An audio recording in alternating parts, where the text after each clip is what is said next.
Friends, welcome to biology for DSC వృక్ష శరీర ధర్మశాస్త్రం మొక్కలలో రవాణా పార్ట్ 21 వీడియో.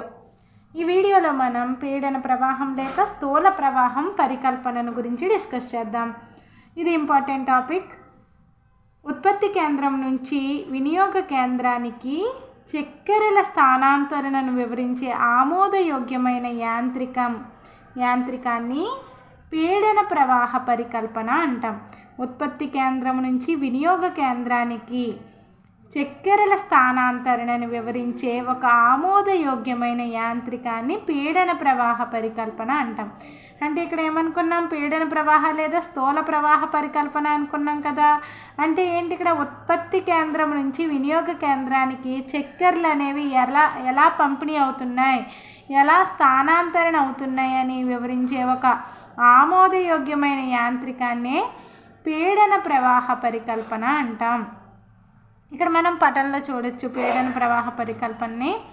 కిరణజన్య సంయోగ క్రియ ద్వారా ఉత్పత్తి కేంద్రంలో గ్లూకోజ్ సంశ్లేషణ జరిగి అది సుక్రోజ్గా మార్పు చెందుతుంది. ఫస్ట్ కిరణజన్య సంయోగ క్రియ ద్వారా ఉత్పత్తి కేంద్రంలో ఉత్పత్తి అయ్యే కేంద్రం వద్ద ఈ గ్లూకోజ్ అనేది తయారయ్యి కిరణజన్య సంయోగ క్రియ ద్వారా గ్లూకోజ్ ఉత్పత్తి అవుతుంది కదా. ఈ ఉత్పత్తి కేంద్రం దగ్గర ఉత్పత్తి అయిన గ్లూకోజ్ ఎలా మారుతుంది, సంశ్లేషణ జరిగి అది సుక్రోజ్గా డైసాకరైడ్గా మార్పు చెందుతుంది. నెక్స్ట్ పిదప చక్కెర సుక్రోజ్ రూపంలో సహకణాలలోనికి ప్రవేశిస్తుంది. ఫస్ట్ ఎక్కడికి వెళ్తుంది, ఫస్ట్ ఉత్పత్తి కేంద్రం నుంచి గ్లూకోజ్ అనేది సంశ్లేషణ చెంది ఆ గ్లూకోజ్ కాస్త డైసాకరైడ్ అయిన అంటే రెండు చక్కెర అణువులు కలిగిన సుక్రోజ్గా మారుతుంది అనమాట. సుక్రోజ్ అనే డైసాకరైడ్గా మార్పు చెందుతుంది.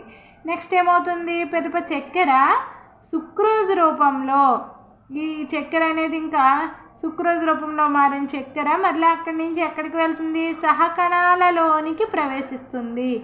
సహకణాలలోనికి ప్రవేశించి చివరికి ఎక్కడికి వెళ్తుంది, సజీవ చాలనీ నాళాలలోనికి సక్రియ విధానంలో రవాణా చెందుతుంది. సజీవ చాలనీ నాళాలలోనికి సక్రియ రవాణా విధాన రూపంలో రవాణా చెందుతుంది.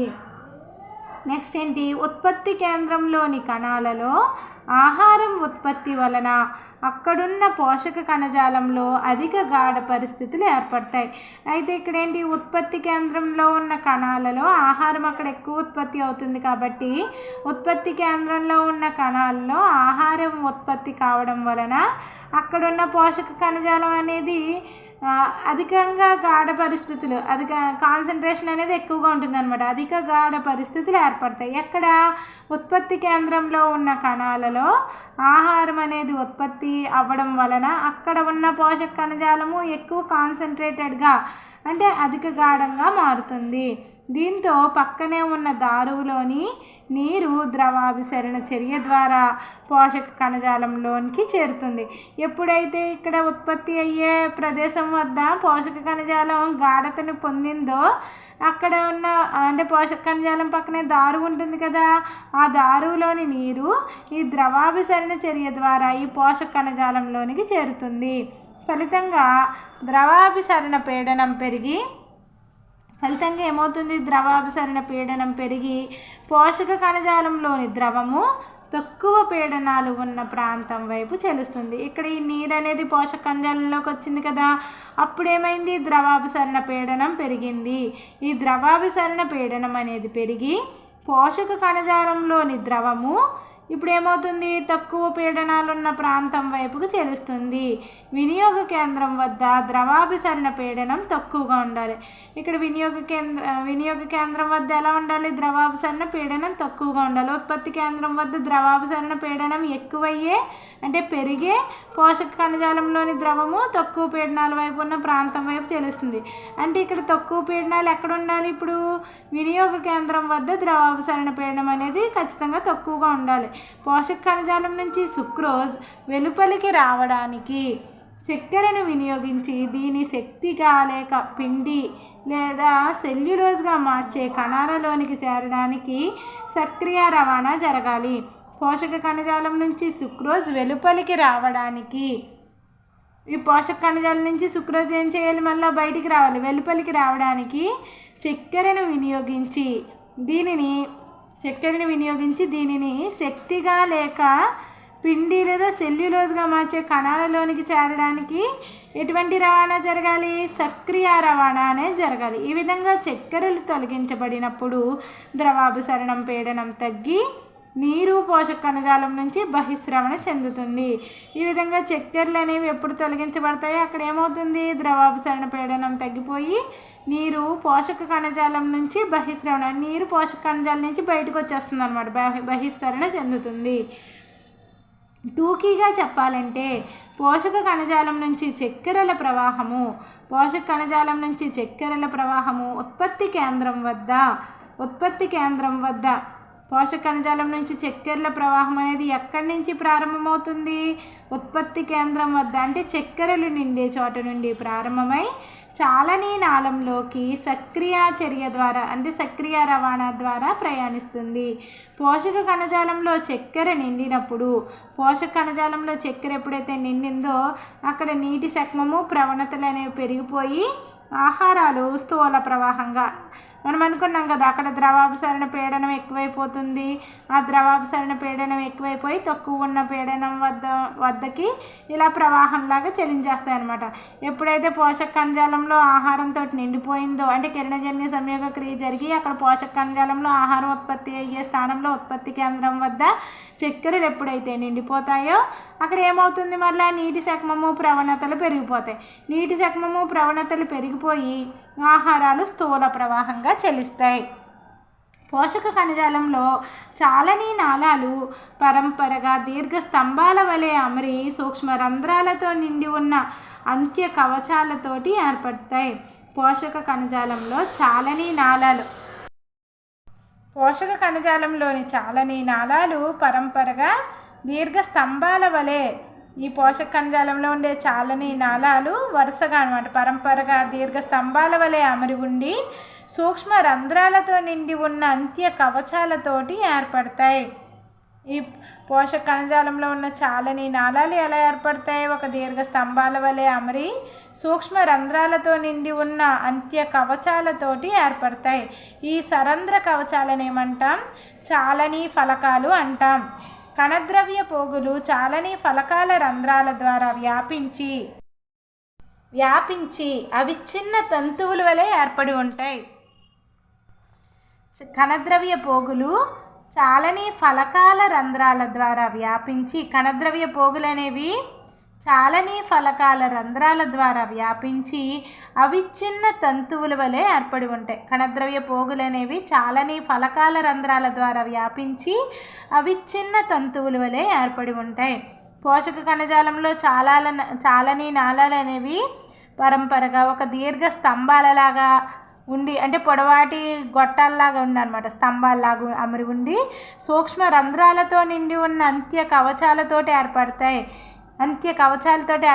ఈ కవచాలను ఏమంటాం మనం, చాలని ఫలకాలు అంటాం. కణద్రవ్య పోగులు చాలని ఫలకాల రంధ్రాల ద్వారా వ్యాపించి అవిచ్ఛిన్న తంతువుల వలె ఏర్పడి ఉంటాయి. కణద్రవ్య పోగులు ఎలాగ ఏర్పడి ఉంటాయి, చాలని ఫలకాల రంధ్రాల ద్వారా వ్యాపించి అవిచ్ఛిన్న తంతువుల వలె ఏర్పడి ఉంటాయి. పోషక కణజాలంలోని చాలని నాళంలో జలస్థితిక పీడనం వృద్ధి చెందినప్పుడు, పోషక కణజాలంలోని చాలని నాళంలో ఏమవుతుంది, జలస్థితిక పీడనం వృద్ధి చెందినప్పుడు పీడన ప్రవాహం మొదలై పోషకాలతో నిండి ఉన్న ద్రవం కదులుతుంది. అదే సమయంలో వినియోగ కేంద్రంలో పోషక కణజాలంలోకి వస్తున్న చక్కెరలు సక్రియ విధానంలోకి వెలుపలికి ప్రయాణించి సంక్లిష్ట కార్బోహైడ్రేట్లుగా మారి పోషక కణజాలం నుంచి మెల్లగా తొలగించబడతాయి అన్నమాట. దీంతో పోషక కణజాలంలోని నీటి సక్మత పెరుగుతుంది. తత్ఫలితంగా నీరు బహిస్రవణ చెంది అంటే బయటికి విడుదలై మరలా దారుని నీరు అనేది చేరుతుంది అనమాట.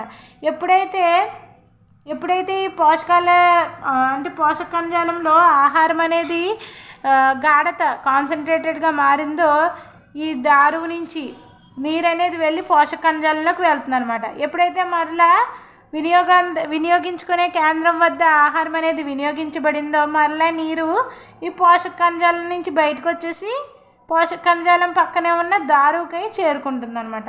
ఇక్కడ మనం ఈ పటంలో ఈ విధానాన్ని అంటే పీడన ప్రవాహం లేదా స్థూల ప్రవాహ పరికల్పనను అర్థం చేసుకోవచ్చు. స్థానాంతరణ యాంత్రికాన్ని చూపే పటరూపక వివరణ. ఫస్ట్ ఏంటి, చక్కెరలు చాలని నాళాలలోనికి ప్రవేశిస్తాయి, నీరు ద్రవాభిసరణ వల్ల ప్రవహిస్తుంది. ఇదేంటిది, పోషక కణజాలం అనమాట. చక్కెరలు చాలని నాళాల నుంచి వెలువడతాయి. ఇక్కడ వినియోగ కేంద్రం వద్ద అనమాట. చక్కెరలు చాలని నాళాల నుంచి వెలువడతాయి, నీరు ద్రవాభిసరణ వల్ల ప్రవహిస్తుంది. జీవక్రియ నిల్వ చేయడం కొరకు చక్కెరలు చాలని నాళం నుంచి వెలువడతాయి, నీరు ద్రవాభిసరణం వల్ల ప్రవహిస్తుంది. ఇక్కడ వినియోగ కేంద్రం అదే ఉత్పత్తి కేంద్రం వద్ద ఏం జరుగుతున్నాయి అనేది ఇప్పటి వరకు మనం డిస్కస్ చేసాం కదా. చక్కెర ద్రావణం తక్కువ స్వేత పీడనం ఉన్న ప్రాంతాల్లోనికి ప్రవహిస్తుంది. చక్కెర ద్రావణం అంటే ఏంటి, ఇక్కడ సుక్రోజ్ ఆహార పదార్థాలు అనమాట. తక్కువ పీడనం ఉన్న ప్రాంతానికి మనం ఇక్కడ ఈ పోషక కణజాలం నుంచి చక్కెరలు అనేవి ఉత్పత్తి కేంద్రం నుంచి వెళ్తాయని అనుకున్నాం. ఇక్కడ మనకి డయాగ్రమాటిక్ రిప్రజెంటేషన్ అనమాట. నెక్స్ట్ ఇక్కడ మరొక పారాగ్రాఫ్ ఉంది, అదేంటో చూద్దాం. ఆహారాన్ని రవాణా చెందించే కణజాలాన్ని